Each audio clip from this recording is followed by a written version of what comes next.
نحمدہ و نصلی علی رسولہ الکریم اما بعد اعوذ باللہ من الشیطان الرجیم بسم اللہ الرحمن الرحیم السلام علیکم ورحمۃ اللہ وبرکاتہ۔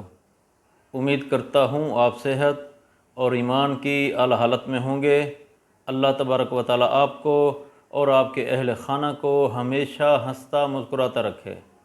آج ہم بات کریں گے کہ خواب میں باغ دیکھنا کیسا ہے۔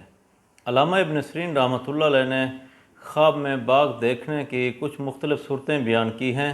ہر صورت کی الگ الگ تعبیر بیان کی ہے۔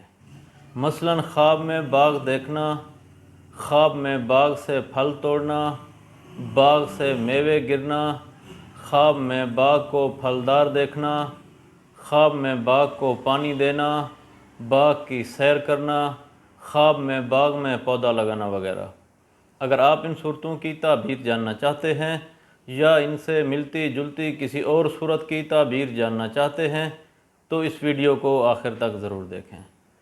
علامہ ابن سیرین رحمۃ اللہ علیہ نے فرمایا ہے کہ اگر کوئی شخص خواب میں باغ دیکھتا ہے، دلیل ہے صاحب خواب کو خوشی حاصل ہوگی، راحت پائے گا، غم اور دکھ دور ہوں گے۔ اگر کوئی شخص خواب میں دیکھے کہ وہ خواب میں باغ سے پھل توڑتا ہے، دلیل ہے خواب دیکھنے والا شخص مال و دولت جمع کرے گا، کاروبار وسیع ہوگا، باعزت زندگی گزارے گا۔ اگر کوئی شخص خواب میں دیکھے کہ وہ خواب میں باغ سے میوے کھاتا ہے، دلیل ہے خواب دیکھنے والا شخص مالدار عورت کے ساتھ شادی کرے گا، اس کا مال کھائے گا۔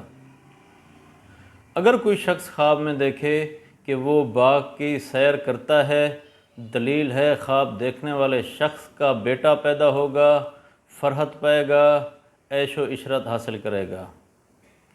اگر کوئی شخص خواب میں دیکھے کہ وہ خواب میں باغ لگاتا ہے، دلیل ہے خواب دیکھنے والا شخص نیک ہوگا، دولت مند ہوگا، امیر عورت کے ساتھ شادی ہوگی۔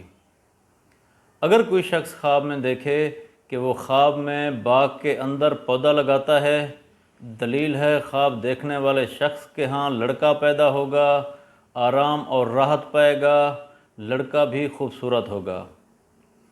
اگر کوئی شخص خواب میں دیکھے کہ وہ خواب میں باغ سے میوے گرتے ہوئے دیکھتا ہے، دلیل ہے خواب دیکھنے والے شخص کی کسی شریف آدمی کے ساتھ لڑائی ہوگی، صاحب خواب اس کو شکست دے گا۔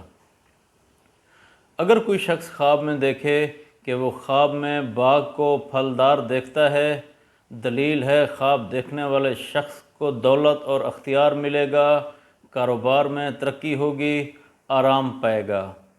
اللہ تبارک و تعالیٰ سے دعا ہے کہ اللہ تبارک و تعالیٰ ہمارے خوابوں کو ہمارے لیے باعث رحمت اور باعث برکت بنائے۔ السلام علیکم ورحمۃ اللہ وبرکاتہ۔